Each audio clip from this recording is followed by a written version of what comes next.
Hi, I'm Greg. My girlfriend and I have been together for only 2 weeks. My friends all told me it was a bad idea, that she was just using me. But I told them they didn't know Janine like I did. After all, what'd she be using me for? She knows I'm poor. I wish I listened to my friends. Janine didn't care that I was poor. She still did her best to take every penny I had. She leached off of me. She moved into my apartment only 3 days after she became my girlfriend, and from that day on, she depended solely on me. She took from my wallet whenever she needed gas money, and she never bought her own food. Sometimes, when we'd go out, she'd pretend she left her wallet at home when I knew for a fact she had it with her. But what was I gonna do? I was in love with her. Or, I guess, looking back, I was probably more infatuated. She was beautiful. She was a 10, and I was a 4. I counted myself lucky that she was mine to begin with. So much so that I let go a lot of the things she did to me. One day, she asked me if she could borrow my car. Sure, babe. The keys are in the hall. Just get it back to me before 6, alright? I told my grandma I'd visit her today. We're having dinner at her house. You can come if you wanna. Ew! No offense, babe, but I don't like being around old people. Suit yourself. I'll make sure to make you something for dinner before I leave. Janine came back less than 2 minutes after she drove away. She said she was only going to the mall, but she kept complaining that there wasn't enough gas in the tank, and she kept trying to get me to give her my card so she can put fuel in it. There would have been enough if she was going to the mall and back, but Janine began to pout, and I knew the waterworks were coming. So, to avoid another tantrum, I just gave her the card and told her to not buy anything impulsively. She thought I wouldn't know that the moment she drove off, she went straight to buy herself a new dress, a pair of shoes, and some jewelry. She knew I'd just pay off my credit card, and so she spent like there was no tomorrow. I could track where she used the card on my app, and when I saw that she wasn't just hanging out with her girls at the mall, I got worried. I got a notification that she was using my card at a bar on the other side of town. I texted her, but she said she was at a salon. She even made her friends send a voice note with her. But they weren't fooling me, because I could hear the chatter behind them. I called her 3 times, but she didn't pick up. She then texted me that her battery was dying and that she was gonna be home by 6. I didn't want to push it. I didn't want another fight. But 6 came and went. And suddenly it was 8 in the evening. I was about to call her when I saw her FaceTiming me. When I answered, I could barely hear myself talking. There was loud music, and I could see her and her friends as if her phone was on the table. Gosh, it was such a terrifying angle. I guess nobody's pretty enough to be viewed from below. Then I realized something. There was a boy with them, and one of them was playing with Janine's hair. I screamed at her, but she couldn't hear me. I quickly realized that she had accidentally called me, and what they were talking about, I was never meant to hear. So, I heard you have a boyfriend. You sure he won't mind if I kiss you? Boyfriend? Oh, please. Greg? He's just a guy. I live with him so I don't have to work. Besides, he's poor. And ugly. How could he ever compare to someone who drives a Ferrari? That's what I like to hear. One of her friends tried to stop her. She told Janine that what she said about me was mean, and that she should just break up with me instead of leading me on. But Janine ignored her. She just laughed and told her to mind her own business. And then, the guy leaned in. That was when Janine kissed him. I screamed and screamed at my phone, but nobody seemed to notice. After the kiss, Janine excused herself. But when she picked up her phone, she saw my face. She smiled, but I could see her eyes were wide with panic. Baby! Hi! How long have you been there? Long enough. Janine rushed home after that. She drove up to the house followed by a shiny sports car. She ran and the guy she was kissing ran after her. I can explain! Which part? The part where I'm poor and ugly and you're just using me? Oh, okay. So you're mad at me for looking out for myself. And you're mad at me because I caught you cheating. Oh, shut up! Have you looked at yourself? You're a 2. I'm a 10. And you can't even afford to buy me nice things. Did you think I'd marry you? You're poor. Alright. Give me the keys. And take your things with you.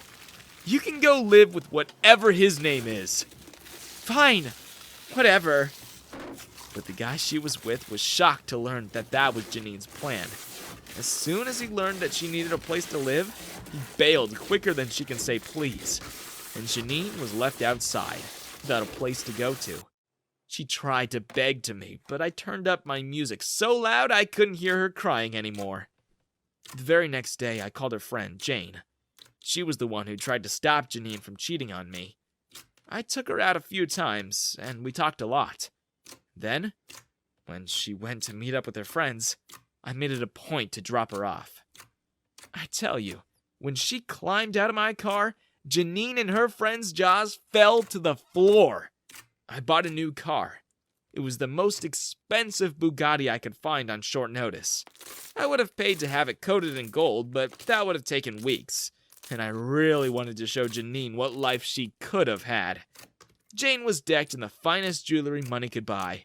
I bought her a dress that cost almost 50 grand, and her shoes were red bottoms. She didn't want to wear any of them. She said she would be embarrassed to show off, but I wanted my revenge. But how? Where did you get all this money? Always had it. Janine looked like she'd swallowed a cat. Yeah, my mom always told me to look out for gold diggers like you. So, I never told you I was rich. Now you get to watch your friend enjoy everything you wanted. I flaunted my relationship with Jane every chance I got. I would take her out to dinner, to luxurious vacations, and to red carpet galas. I posted everything for Janine to see. I took Jane to see my childhood home, and I made sure she told them how big our mansion was. We took a week off and sailed to Mauritius on my yacht, and it was then that Janine tried to ruin my life. She was so jealous, so desperate to get back at Jane that she started rumors about her. She told everyone Jane stole me from her because she knew I was rich. When that didn't work, she started becoming more and more unpredictable. She started following us. She started dressing like Jane, acting like her, and even speaking like her. One day, she came to my house begging me to let her in. It was snowing, and I didn't want her to freeze, so I did. But the moment she was in the door, she pushed me into the wall and started kissing me. It was the worst timing ever. Jane walked in just as she finished making dinner, and when she saw us, she dropped the bowl of food she was carrying, and everything shattered on the floor. There were tears in her eyes. She ran out in the snow, and I didn't see her for days. Jane didn't answer my calls. When I went to her house, she called the cops on me and told them I was a trespasser. Luckily, the cops believed me. It took about a month until I was able to finally show Jane the footage from our CCTV, and she finally believed that Janine forced her way into the house and kissed me without me wanting to. By then, Jane was furious at Janine. She ended her friendship with her and told her that if she came anywhere near me, Jane would ruin her life. Years later, on our wedding day, I thought everything was going smoothly. Life was good, and Jane and I were happy.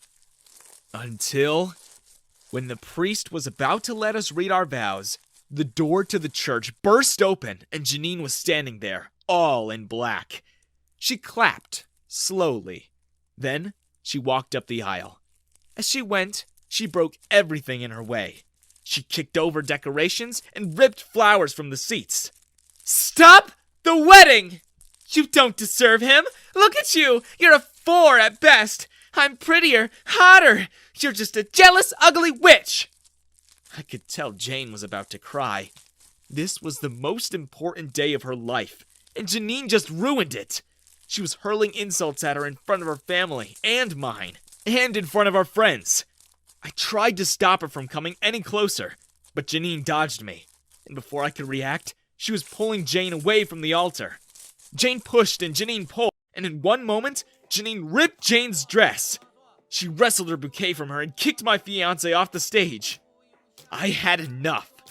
I dragged Janine down and told everyone exactly who she was, what she said about dating me those many years ago, and how all she wanted from me was my money. I made sure everyone in that church knew who she was. And then, I pushed her out of the church and out of my life. I knew I had to make it up to Jane, so I stopped the wedding. Instead, I arranged for every one of our guests to be flown to a private island in Greece. I had a top designer make a new gown for Jane, and that weekend, we got married in a lavish ceremony in a place that Janine couldn't follow us. I had every moment of it documented, and I made sure I tagged Janine. That way, she can watch from afar and see that she can't get back what she lost, and that she can't stop Jane and I from being together, no matter what she tried. I gotta say, it worked. Jane and I have been happily married for 4 years, and Janine never bothered us again.